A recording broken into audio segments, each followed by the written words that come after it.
Hello everybody out there in the land of make-believe, Uncle Barko here, and this here is a part 2 of my studio tour and interview with the artist. So last week I posted a video, I gave you all a tour of my studio, and then I was hoping to do the questionnaire right after, but it took a long time to get through my studio. I got a lot of crap. Yeah, that took longer than I wanted to, and again, this is all for a series I want to do where I go out and interview other artists. I have been talking to other artists that have interest in participating in this project, so that should be interesting. So yeah, this is sort of a demonstration of the format I'm going to use to make the videos in this series, but they're going to be shorter. So I'm hoping the videos will only be about 30 minutes long, with both parts, the studio tour and the interview. But maybe not. I mean, I haven't done it before, and if I can get useful information out of an artist, I'm not going to cut it out just to shorten the video time. But I didn't want people to be sitting through a whole hour video on me just yammering at them, so this is I've decided to make it a two-parter. It's a two-parter. This is the second part, and this is the interview portion, and these are the questions that I'm going to be asking the other artists. So let's get right into that. This is the second half of the studio tour videos. So let's get right into it, shall we? Okay, so that is pretty much my entire studio. Now let's get on to some of the questions that I'll be asking the artists. I'm going to be interviewing them as I go. So let me just ask myself the questions, I guess. First question is, what inspires you to make art? And for me, it's a mental illness. I gotta do it. I gotta make art. There's something inside me that if I'm not making art, I'm not doing what I'm supposed to be doing. If I'm doing anything other than making art, I'm like, oh, well, I should be making art. I don't know why I gotta do it, but I gotta do it. Let's see, what's the next question?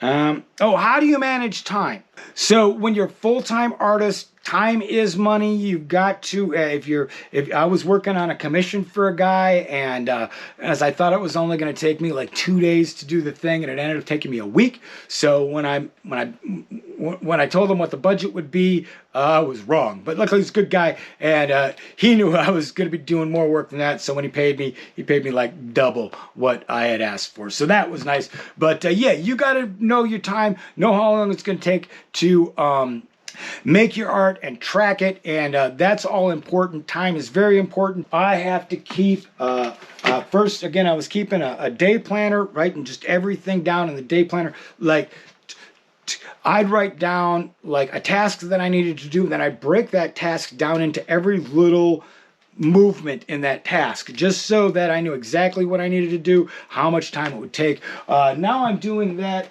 digitally on my I've got an Android tablet. I'm using Samsung Notes for that.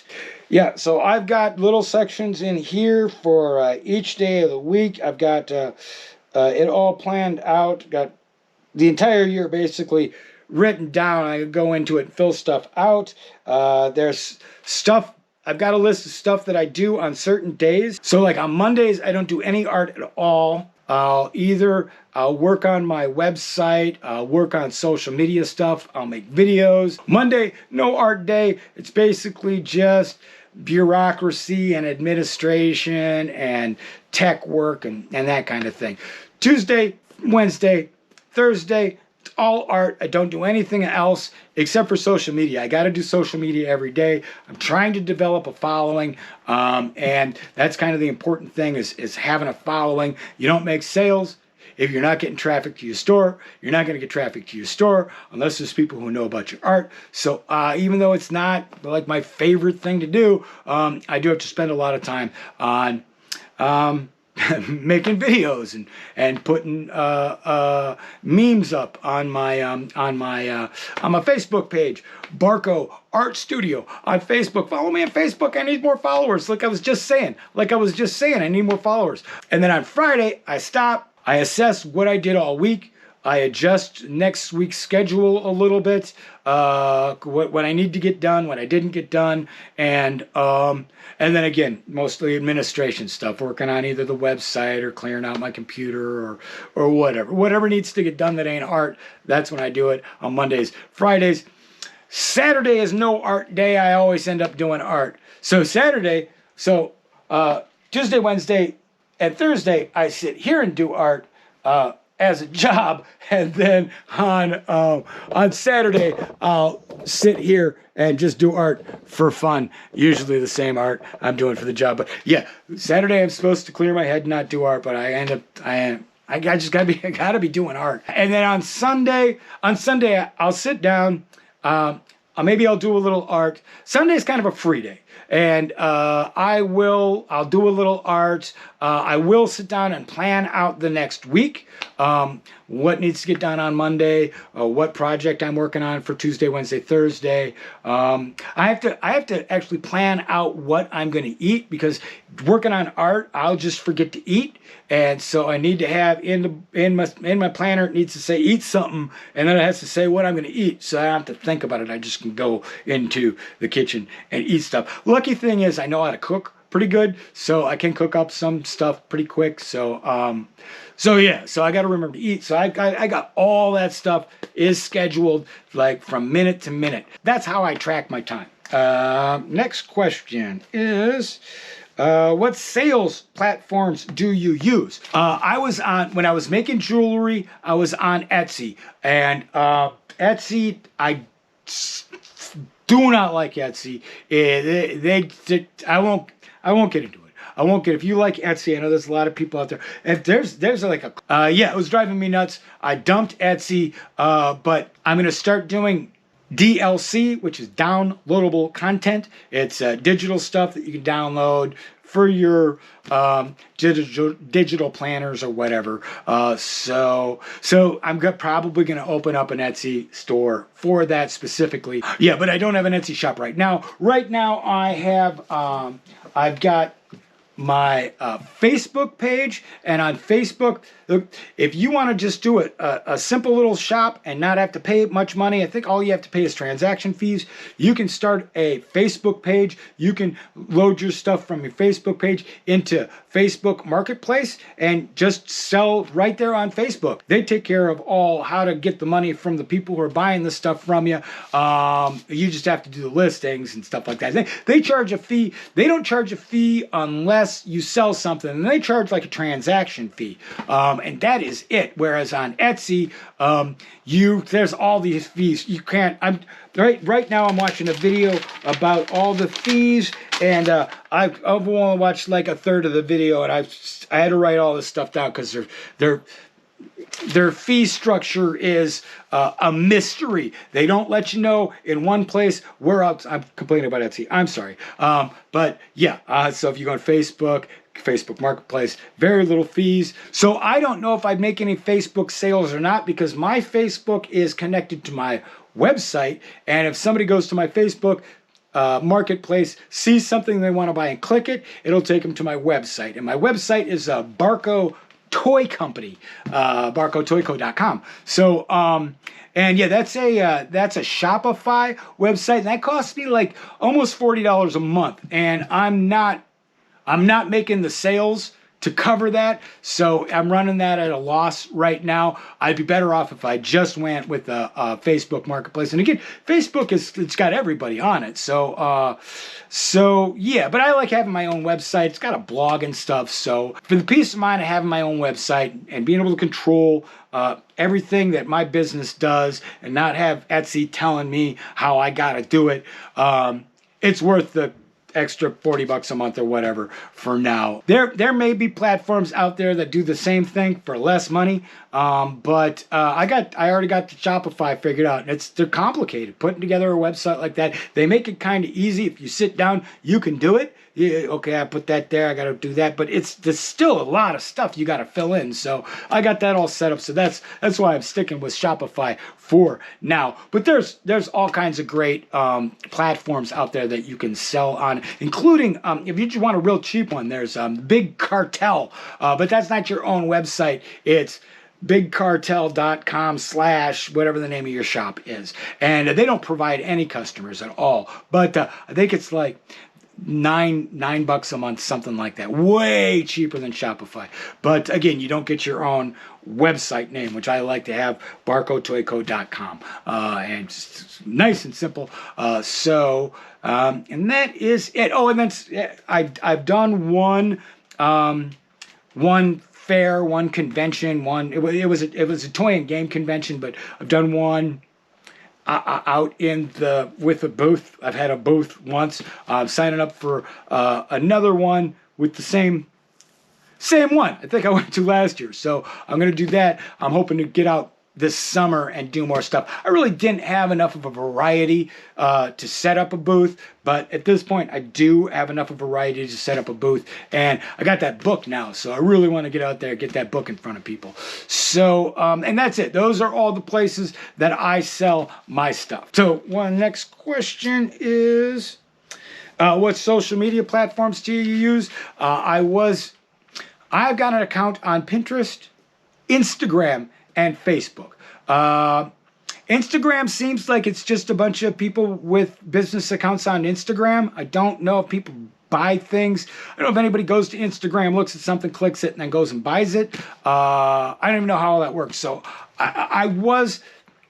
you can connect your Facebook page with your Instagram page, and I had that connected for a while. It would post on both, but now Facebook is so broken, I don't even want to deal with all of that. I'm just on Facebook right now. I'm not trying to do the integrated Facebook, Instagram thing, and I don't want to be posting on a bunch of different websites. Facebook has more users, so I'm focused on Facebook. And Pinterest, I don't get Pinterest yet. I know.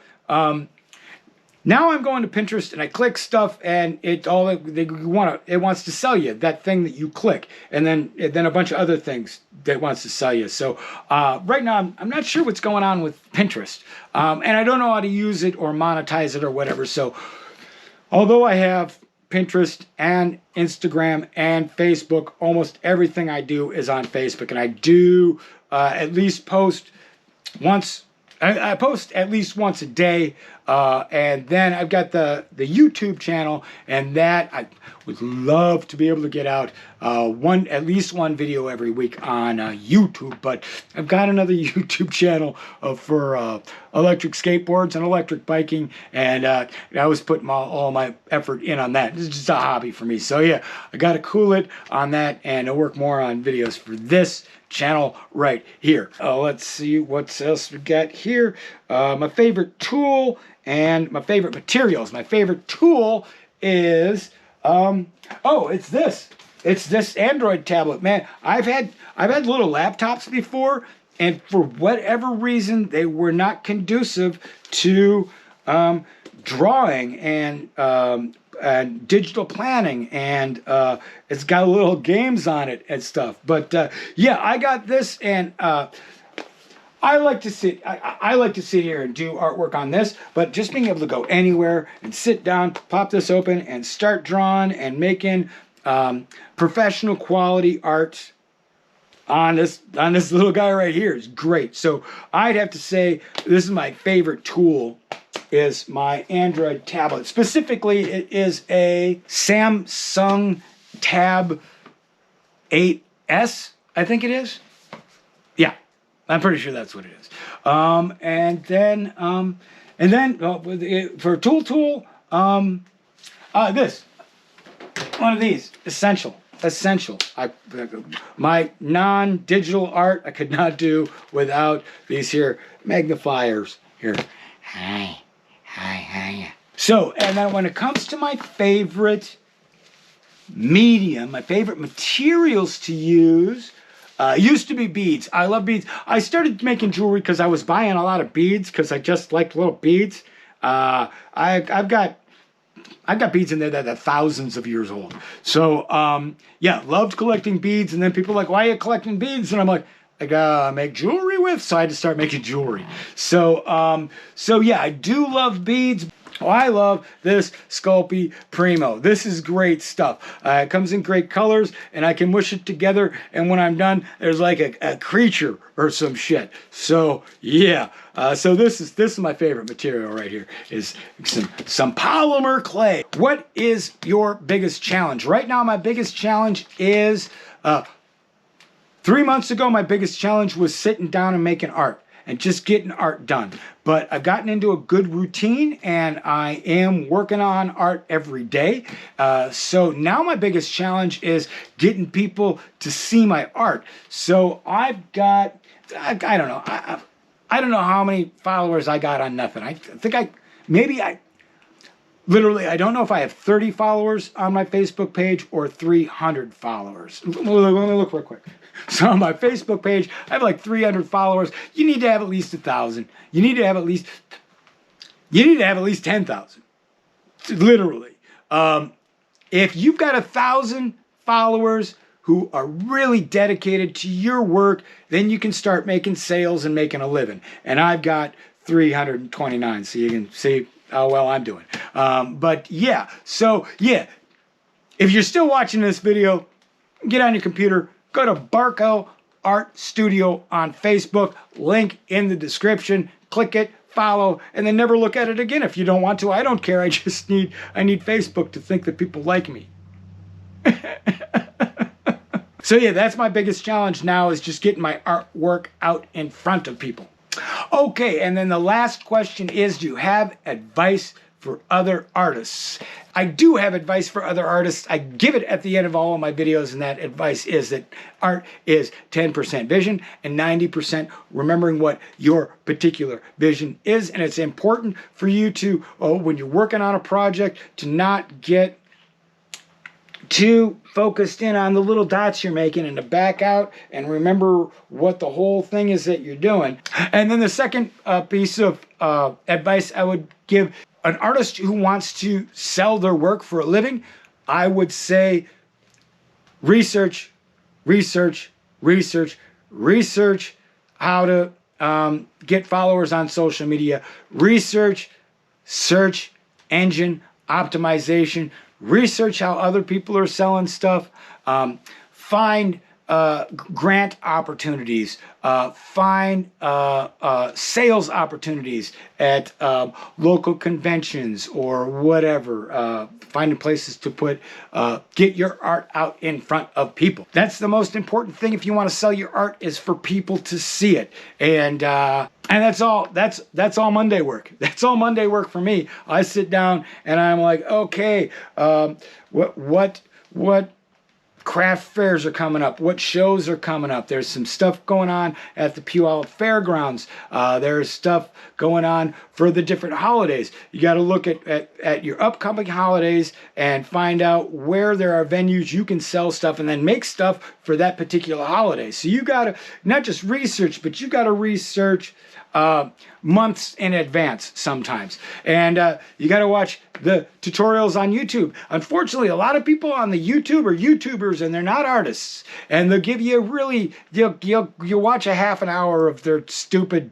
yakety schmackety crap, and there'll be one good idea. There'll be one good idea that you can use that's not some half-ass scam. And then you write that down. You watch the whole thing, and you write down the one thing.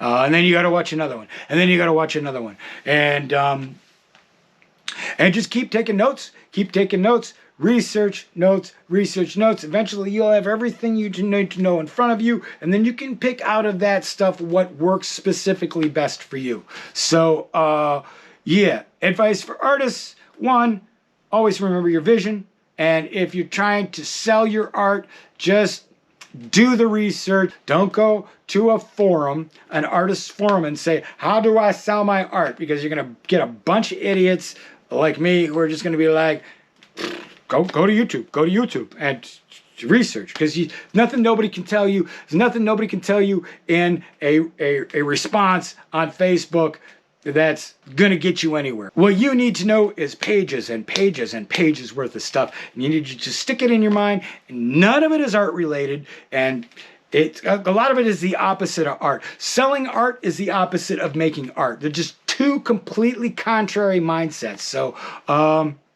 that would be the third piece of advice, to know that. To know that selling art and making art, completely different things, and that you've got to get used to doing one with the other. I don't have the mindset for it. That's why I've got a Monday and Friday.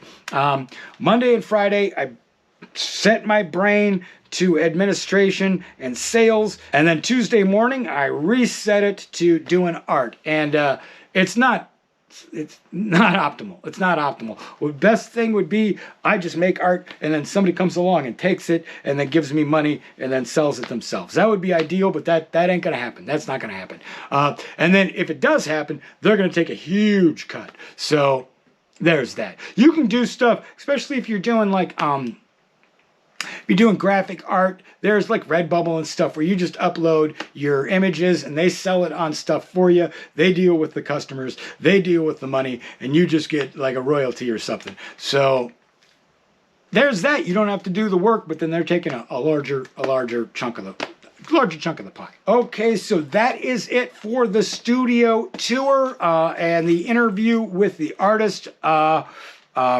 That's basically the format. If you are watching this and you're like, well, you should ask the artist this question, or I'd like to know more about that, down in the comments, let me know. I'm still working on the format. I can add stuff. I can change stuff if you think something needs to get changed. But yeah, it's basically the run through. That's my studio. That's how I work, and hopefully pretty soon I can get out to some other artists and see their studios and see how they work, and then maybe I'll learn something from them. And that's what this whole series is going to be about. I do have some more videos coming up here. I'm scripting something about finding your niche, which is very important. Niching down and getting very specific with what you're making and what your art is very important when it comes to selling it.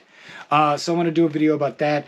And then also my Dead Clown Handbook is available on Amazon. Just type in Barko. And I'm going to be getting more books out here. Taking a break from making books right now so that I can work on this digital planner thing, which I'll make a video about that pretty soon here too as well. So that is it for this video. Until next time, art is 10% vision and 90% remembering what your particular vision is. So always remember, never forget your vision. And Godspeed, Earthlings.